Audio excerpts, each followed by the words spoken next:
Welcome to another video of Bad Luck Performance. I'm sorry.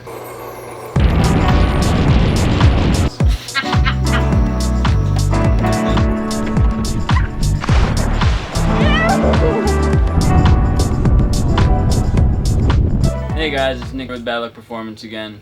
We got another video with the E30 here. We're going to go a little bit more into detail, talk about what's going on with it, what the plans are, why it's still sitting on jack stands, the whole 9 yards, and we'll talk about some big news I got going on.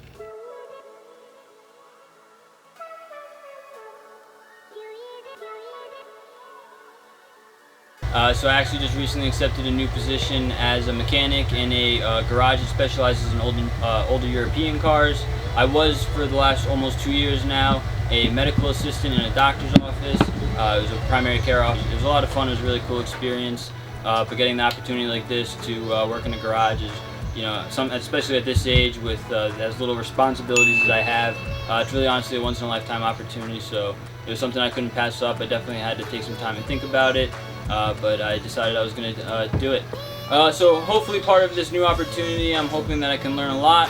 Hopefully stuff that will translate to working on the E30 here and getting that up and running. I have a lot of goals for this car. I kind of want to keep it OEM plus, as some people call it. Honestly, the interior is perfect. Maybe I would do a short throw shifter with it. The front leather seat has a small tear on it, so I'll probably end up taking that to a leather upholstery place.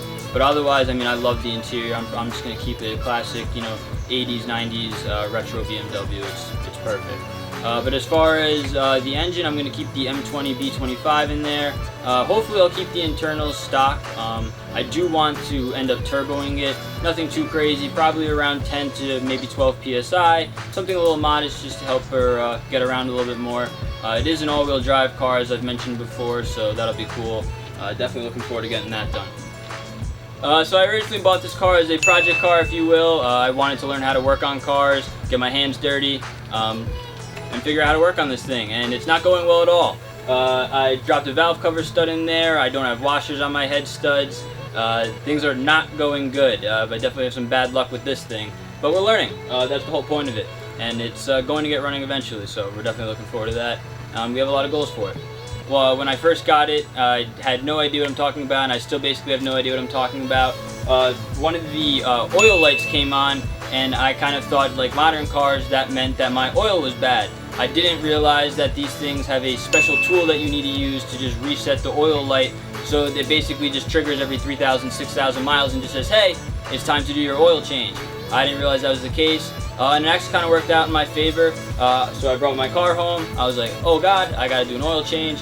I put it up on the jack stands just like this. I put my pan under, did a basic oil change, made sure everything was good at the end. I checked my oil on the dipstick, and I had some milky fluid on the dipstick. So for those guys that are watching this and don't know, when you have milky fluid on your dipstick, that could typically mean that you have coolant mixing with your oil, which is not good. That means that your oil is not lubricating your internals the way that you want them to, and that could be a terrible thing. You could end up blowing a block, your pistons, you may seize an engine. Not something you want to happen. In that case, that's terrible luck. You need a new engine after that, basically. We didn't want that to be the case.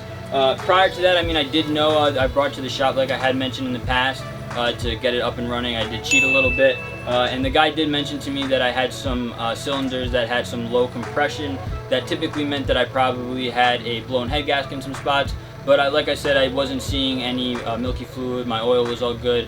So I was probably just losing some compression in 2 cylinders, no big deal. I still have 4 cylinders were running, and I've only been driving 4 cylinders previous to that, so didn't really make much of a difference to me. The car moved along just fine, but once we saw that milky fluid on the dipstick, that was a bad sign. That meant that she had to get up on jack stands, and she's been sitting there pretty much ever since. When I was replacing the head gasket, I moved on from then and went to go replace the valve cover, and that's when we, as I've mentioned before, dropped the valve cover stud into my, oil pan.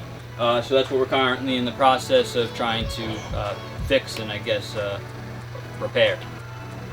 So since I've dropped my valve cover stud into my oil pan, I wasn't actually even 100% sure that I dropped it in there. So the first thing I did was I ran to the forums. I was asking questions. I was sweating. I thought I completely messed up and my car was basically done for. Thankfully, everyone on the forums were pretty cool and very helpful. They told me not to panic. They even reassured me that anyone could do this, even a master mechanic, so that was definitely calming. I Googled a few things, I looked at the oil pan. At first I was actually incorrect. A lot of the oil pans I was looking at were oil pans for normal E30s. Once again, this is an all-wheel drive E30, so I didn't realize at first that my CV axles travel through my oil pan, so that's kind of a little bit of a pain. A little bit of an unfortunate situation to be in. So there is some work that has to be done. I basically have to take out my entire front end here. We'll disconnect that. We're going to upgrade a lot of the lollipop, the bushing, all the other bushings. We're going to upgrade everything. A lot to do. Since I dropped the valve cutter studded into my oil pan, at first I started using a flexi magnet, which I have here, and a bore scope. So it's basically just a little tiny camera on the end with a light and a little video camera. And I shoved this down through the hole that I dropped it in, and I saw my oil pan, and I tried using the and same thing from in here. I tried seeing the valve cover stud. I still can't find it. I tried using a magnet and trying to pull it out. Tried using the flexi magnet and tried pulling it out. I'll show you guys actually that now.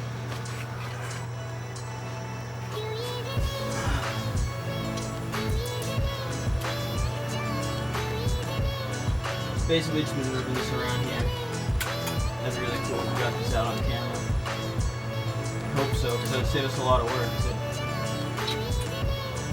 I've basically just been fishing this around here, hoping that maybe I'll find it. But there's a lot of metal in here. A lot of stuff. Spiders. Oh!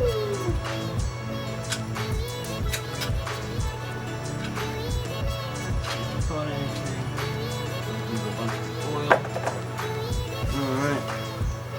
So that's basically what I've been doing for the last few weeks. Trying to hopefully save myself some work. Also because I'm broken, I can't afford the new parts that I need to order to swap everything out here yet. But that's eventually what we'll be doing. Hopefully we can do that soon. I think that's all there is to say now. Good. Bad luck performance. Great. That's the shot right there. That was the shot. Great. That better be in like the end. like the end like. We'll end and fade out on that. Yeah. 100%. Perfect.